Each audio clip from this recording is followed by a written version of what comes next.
Good evening, everybody. Happy Sunday. Hey, Alexandria, thank you for joining. I am Bonke, the author, new wife, new professor, and new entrepreneur. Thank you, honey, for inviting followers. And this is the thank you tour. So as you guys know, we are nearing the 1-year anniversary of the release of my debut novel, Always Want More. And to celebrate this occasion, we are doing the Thank You Tour, a series of 30 interviews highlighting 30 amazing people who have helped with the success of this project. Pravaram, hello, and thank you for joining. Let me know if I pronounce your username correctly, and thank you guys so much for double tapping the screen to give me hearts. For those of you who are watching the replay, you too can double tap the screen. I greatly appreciate it. Bob Ha, thank you for joining. Psycho Nancy, I'm feeling like a psycho today, so you are in good company. So anyway, without further ado, I'm going to flip the camera to show you guys my cousin, one of the amazing people who helped me with the success of my debut novel, Always Want More. Within a year of its release, we have sold nearly 1,000 copies, something that only 3% of all authors will do. And for me, that is possible because God has put amazing people on every step of my path. Hey guys. Hey, what's happening? How you feeling? Good. So this is going to be a very short interview for all of you guys watching. It's a little impromptu. We were just kicking it, and I had to just thank my cuz. So you, sir, have been in business for how long? Going on 5 years. With Okay. G-Day camps, do youth sports camps in Rochester and up and down the East Coast. So about 5 years. All right. So if you had one piece of advice to give for those people entering business, what would that be? Belief in yourself, belief in your vision, and pushing through. So belief in yourself, belief in your vision, and pushing through. So It has been amazing to see when you first came home and you had this plan, the initial phases, and how much G-Day has grown. So I just want to say congratulations to you on that. And for those of you who are out there, when people around you have a vision, it's so important to support it. And I feel like we've had that mutual relationship for a while. So I just want to say thank you for seeing the vision that I had for Always Want More. Nobody else can really see your vision. We've talked about this, but thank you for supporting it. I've shared with the viewers before that you were the person who told me, you said, I'm going to be your first donor. And I didn't even know about Kickstarter or any of that stuff before you said those words. And I was like, people will give me money? Right. So I just want to say thank you. So I also hashtag this Rochester. And I'm just wondering, because I know you're on your way out, what are your thoughts on Rochester? My thoughts on Rochester? Yeah. And keep it all the way candid, please. You got to. I think Rochester has set a foundation in all of us. I mean, I wouldn't be who I am without Rochester. So, I mean, like, I'm forever grateful for my city and the foundation that my city's really installed in me over the years.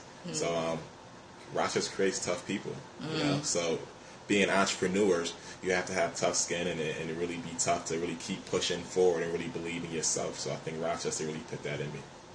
So, G-Day was founded in 2011. We can see from your shirt. Are these shirts available somewhere? That's kind of fly. G-Day Camps. Go to G-Day Camps on Instagram, Facebook, and DM us, inbox us, and make sure to get one to you. That's what's up. Appreciate it. Right. In the 5 years since G-Day has been established, how have you changed? I'm more savvy. I'm more understanding, more patient. And how about I tell you how I stay the same? I'm still hungry as ever. And I'm still hungry for success as if it was just started yesterday. I think even through some ups and downs, I think one thing that really separates you and keeps you going is that you have to attack every vision, every goal within the overall vision the same way you did prior to the obstacles that was there before. So with the same intensity. I asked people this a couple of days ago, but who are the 5 people that you spend the most time with? 5 people? Yes. That I spend the most, like, individuals, like, period? Right, whether it's in person or on the phone. I have to do the basketball. I have like friends like all over the place. So all of my like closest friends are like related through basketball. So my guy Oren, guy Jamar, Dante, my brother Dorian, and I would say my niece Ayana. Thank you for joining, Santasha. I'm going to ask this question because, we're talking about the Slim Thug song, and it's pretty much all about you are the people that you hang around with. That's my track right now. I like that track a lot. Yeah, right. Yeah, so you believe in that sentiment? Oh, no question about it. I think he said you can't be an ego and expect to soar with the egos when you with the chickens. You know what I mean? So definitely you are who you surround yourself with. So like I think he said, if you want to know who you're going to be in 5 years, kind of look at your crowd and look at your 5 closest friends. I mean, energy. I mean, I'm a big believer in energy. Energy is contagious, so you have to constantly put yourself in that circle of like positive energy, of like reinforcing that like what you're doing makes sense. So I definitely believe in it. What if somebody were to look at their 5 and they're dissatisfied with it? How do you build up a stronger 5? How do you build up a stronger 5? Or find a stronger 5? By not being afraid to engage and not being afraid to like network and step out of your comfort zone when it comes to who you're dealing with, right? So if you like been dealing with like the same type of individual for years and years and years, and like this isn't like where you want to be, or like the crowds you kind of see, you're drawing yourself to the same crowd's kind of drawn to you. Don't really be afraid to step outside your comfort zone, you know what I mean? And open your boundaries, open your mindset, you know what I mean? Be open-minded to new people. So I think 50 said you're only going to be as successful as the people you talk to for no reason, right? So the people you're talking to for no reason at all, like that just kind of gives you new information. So I think that's key. Have you gone through that journey, or have you always just naturally been that type to talk to whoever and make new connections?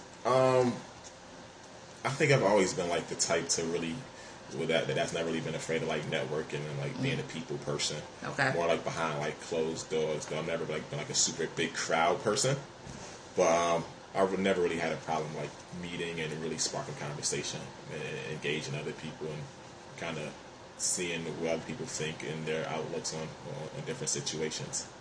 You said that G-Day is a basketball camp, but it's so much more than that. Can you just give us a brief description? Maybe at a later point. Okay. Maybe at a later point we go into that. Fair enough. Let me flip it. All right, guys. Like I said, hey, Mooch, thank you for joining. You're going to have to catch the replay, unfortunately. That was just a very quick interview with my cousin. Like I said, when I decided to self-publish, I had a lot going on. I had walked out of the classroom. Like, I quit my job as an English teacher in the middle of the day. Like, fuck it, I'm out of here. It was real. It was traumatic because I love to teach and I love my people, and I was really just kind of in a crisis of what am I going to do. And I had this book written for a while, and SHAY knows I had been trying to get it published for a while. But when I walked out of the classroom, it was really God pushing me out of my comfort zone into what was next. And so he and I were just talking, and he's an educator as well in so many different ways. And so he understands the plight of a black educator. We've been talking about it all night. That's why we actually like, fuck it. It's a short interview. Caught it. We're a little exhausted because this work that we do, it can be exhausting. It's also the most rewarding thing on earth, but it gives a lot and it takes out a lot. So anyway, I was at that point in my life that turmoil, and I said, I'm going to get this book out. I'm like, okay, I got to save up my money. I'm going to get this book out. And he reached in his wallet and he gave me a bill and he said, I'm your first donor. What the fuck you mean you're my first donor? I'm like, wait, you could do that? He's like, yeah, people will give you money. And I didn't know much about it, so I wrote an email to all my people who believe and support me. And then my sister, Erica, who is watching this broadcast, she's the tech savvy one. And she's like, hello, dummy. Use Kickstarter for this. And that's what started it. That's what started the journey. I said in the beginning of this broadcast that we have sold nearly 1,000 copies in 1 year, something that only 3% of all authors will do. Well, a part of getting people interested and invested in the book personally, financially, spiritually was because of that Kickstarter campaign. Like, I actually had a few people who I never met in life, give me hundreds of dollars because they like the campaign on Kickstarter. Hey, Brandy, I am definitely going to catch the replay of your introduction. I'm sorry I was not there live, but I am so proud of you. Thank you, Boog, for joining. And so the Kickstarter is what started the momentum, and is what, like I said, got people emotionally, spiritually, and financially invested. And that all started with me sharing my dreams with somebody else who was a dream chaser. Like, you can't talk about your vision with people who don't have their own vision. And like I said, I was there from the beginning of G-Day camps. Like, we've had all types of building conversations, all types of encouragement. You got this. And to see my cousin and his day-to-day, because this is the thing about business and entrepreneurship, it's the consistency. You're going to have some victories, but you're going to have a lot of battles, and in order to be successful with that, you're going to have the right people around you, so that when you are down, you have other people who fill you with good energy, like he said, and wisdom. And so from us sharing our journeys, with me seeing that from the outside, that day-to-day, the consistency, that is one of the things that has equipped me to be successful with Always Want More. So thank you so much. Yeah, no problem. Family is everything. Family is what you created. This is my cousin because our fathers have been friends for years. Like, we're both, the children of immigrants. Oh, Erica wants me to flip the camera so she can say hi to you. What's happening? Say it one more time. What's happening? What's good? He and Trey are with the What Up crew. That's all you're going to get. What up? So we are both the children of immigrants, and so when your people come from across the ocean, from across the 7 seas, you make your own family. And so we grew up together. We are cousins. It's love, and that's what community does.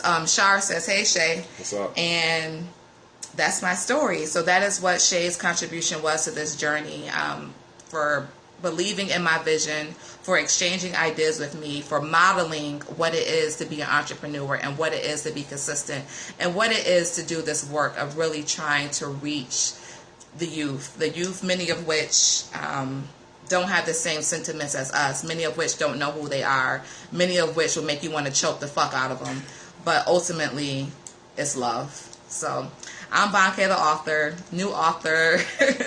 I will flip it to you. New author, new wife, new professor, new entrepreneur. On Friday, it will be a year since Always Want More came out. So the thank you tour is winding up. And so for this last leg, I'm just getting very, very personal with the people in my family closest to me who have really, they see the breakdowns, they see the tears, they saw all the rejections. And so when it was time for me to step forward, their push, their belief is why I'm here. I love you guys, and God bless.